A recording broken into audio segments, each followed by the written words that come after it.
भाग्यश्री एक दिन कह रही थी मुझे कि अब के साहब के डीजे बज गए, हम तो 17 में कुंवारे थे और 24 में कुंवारे, रेट कब करवा रहे हो गए? वो पहली बार विधायक बने, जैसे के साहब पहली बार विधायक बने, मंत्री बन गए, भजनलाल जी पहली बार विधायक बने, मुख्यमंत्री बन गए, ये फ्लोर को हैंडल कैसे करोगे? पहले जब पूनम संधि विष्णु थे तब मुद्दा होता था पानी लाएंगे, एमाराम जी थे या फिर कर्नल साहब, जब वो नेता हुआ करते थे 80 के दशक में ही थी पानी की समस्या, पानी आएंगे, पानी लाएंगे, पानी लाएंगे। आजकल ये समस्या नहीं रही। आजकल समस्या ये है कि किसान ये नहीं चाहता हमारा पानी मिला, हमारे लड़के नौकरी लगे, डॉक्टर बने, टीचर्स बने, आजकल समस्या ये हो गई है। देखिए, नमस्कार, मैं हूं भगवान राम धोरमीना, आप देख रहे हो मेरे यूट्यूब चैनल, फेसबुक पेज आपके साथ देख रहे हो धोरमीना।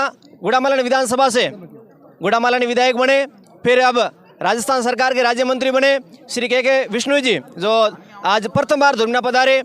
जनता को धन्यवाद देने के लिए पहले गुड़ामालानी की जनता की ओर से आपका बहुत बहुत शुभकामनाएं।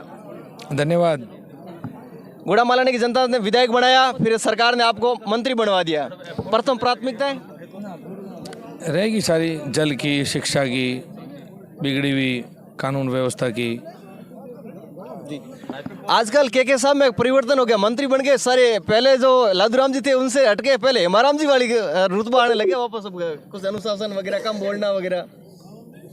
मेरे को तो जो जनता ने सिखाया हुआ उतना ही बोलता हूँ, और पार्टी की गाइडलाइन के अंदर जो मर्यादित तरीके से आपको और जनता को हर किसी को जवाब देना चाहिए, मैं सदैव उसी में हूँ। डोटासरा जी, कल मैं इंटरव्यू करा था, डोटासरा जी कह रहे थे कि परसी की सरकार आ गई, अब इनके चलाने के लिए मुसीबत हो जाएगी। देखिए, डोटासरा जी पिछली बार भी विधानसभा में थे, पिछली बार सरकार में थे, उनको कुछ ना कुछ अंदरगल बातें करनी होती है, वो अपने स्वभाव के अनुसार बातें करते हैं। आप श्री करणपुर गए, वो करणपुर गए, कल मैं उसी मुद्दे पे पूछ लेता हूँ, वो कह रहे थे कि हमने मौर्या बुला दिया गया। मैंने कहा डोटासरा जी कुछ भी बोल सकते हैं, ये जनता जनार्दन का फैसला है। अब पहले जब पूनम संधि विष्णु थे तब मुद्दा होता था पानी लाएंगे, एमाराम जी थे या फिर कर्नल साहब, जब वो नेता हुआ करते थे 80 के दशक में ही थी पानी की समस्या, पानी आएंगे, पानी लाएंगे, पानी लाएंगे। आजकल ये समस्या नहीं रही। आजकल समस्या ये है कि किसान ये नहीं चाहता हमारा पानी मिला, हमारे लड़के नौकरी लगे, डॉक्टर बने, टीचर्स बने, आजकल समस्या ये हो गई है। देखिए, उन दिनों प्राथमिकताएं पानी की, सड़क की, बिजली की वो थी। अब क्योंकि मोदी जी की सरकार आ चुकी है और ये पानी, बिजली, प्रधानमंत्री आवास, ऐसी तमाम चीज़ें तो हो ही रही है, जनता को विश्वास आ चुका है। और अब रही बात युवाओं के रोजगार की, तो उस समय रोजगार के लिए सिर्फ सरकार की तरफ देखना पड़ता था। अब जो कि मेरे पास भी महकमा कौशल विकास, उस महकमे से खुद के अंदर जो स्किल इंडिया का मोदी जी का बहुत पुराना सपना चल रहा है कि युवा लोग अच्छे नए दिशाओं के अंदर खुद के अंदर कौशल का विकास करें और अपना खुद का व्यापार करें, खुद बेरोजगारी को मिटाए, खुद स्वावलंबी बने। तब समय के अनुसार ये चीज़ें बदल रही है। और जैसा कि मोदी जी सदैव बोल रहे हैं और बोलते आए हैं कि मेरा देश बदल रहा है। क्या साहब जो उद्योग से संबंधित थे और उद्योग का महकमा मिल गया, विभाग मिल गया, अब युवाओं के लिए और थोड़ी ख्वाहिश बढ़ गई है।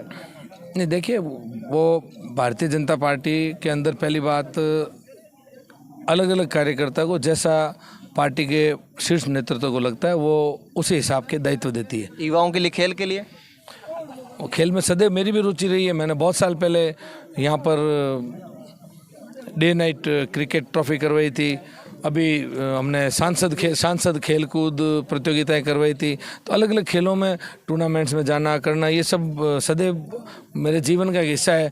बच्चे मेरे को सिर्फ यहाँ पर ही नहीं, हैदराबाद तक, पूना तक, हर जगह खेलों के विषय पर मेरे को बुलाते रहते हैं और उनके अंदर सदैव मेरी रुचि रहती है। एक प्रश्न पूछ लेता हूँ, भाग्यश्री एक दिन कह रही थी मुझे कि अब के साहब के डीजे बज गए, हम तो 17 में कुंवारे थे और 24 में कुंवारे, रेट कब करवा रहे हो गए? वो देखिए, अभी कुछ ही दिन हुए कि जनता जनार्दन ने पूर्ण बहुमत की भारतीय जनता पार्टी की सरकार बनी है, मुख्यमंत्री जी ने शपथ ली है, सरकार का गठन हुआ भी कुछ ही घंटे हुए हैं। तो सारे विषय हमारे ध्यान में, जो घोषणा पत्र के अंदर लिखे हुए हैं वो सारे काम करेंगे। सिर्फ रीट का ही क्यों पूछ रहा हूँ? रास्ता जो सड़क से लेकर सदन तक 5 साल हमने विरोध किया है, जो विषय जनता के बीच में हम लेके गए हैं, उस विश्वास से जनता ने सरकार बनाई है, तो वो सारे विषय हम कवर करेंगे। कोई एक रीट की या कोई पेपर लीक के ये मुद्दे नहीं, सारे मुद्दे। आज SIT बना दी गई है, टास्क फोर्स का गठन हुआ है, अन्नपूर्णा योजना में पहले 450 ग्राम खाना मिलता था, अब 600 ग्राम मिलता है। और जो काम सरकार पूरे 5 साल में नहीं कर सकी, वो भजनलाल जी ने सिर्फ 1 महीने के अंदर ऐसी कई समस्याओं का हल निकाल डाला है। आप सब नए लोग हो, पहली बार विधायक बने, जैसे के साहब पहली बार विधायक बने, मंत्री बन गए, भजनलाल जी पहली बार विधायक बने, मुख्यमंत्री बन गए, ये फ्लोर को हैंडल कैसे करोगे? देखिए, आप अभी शायद मेरा स्पीच सुन रहे थे, मैंने लोगों से भी पूछा क्या पहली बार चुनाव लड़ा है क्या, तो लोगों ने मना किया कि नहीं, ये आपका 5वां चुनाव है। तो हम जनता के बीच में बूथ से लेकर, मंडल से लेकर, जिले से लेकर प्रदेश तक सदैव बहुत लंबे सालों से सफ़र बहुत लंबा है। आप लोगों को यदि वो दिख नहीं रहा है तो ये आपको सोचना है कि हम पुराने हैं या नए हैं। राजस्थान की जनता और प्रदेश की जनता कुछ आपकी ओर से कहना चाहो तो? राजस्थान की जनता ने पूर्ण बहुमत दिया है, अपना आशीर्वाद दिया है, सहयोग दिया है, समर्थन दिया है, और जनता के इच्छा अनुसार आने वाले समय में जो भी सरकार से घोषणा पत्र के ऊपर लिखा हुआ है उसके अनुरूप हम काम करने का पूरा प्रयास करेंगे और बहुत अच्छे से अपना दायित्व निभाएंगे। धन्यवाद। ये थे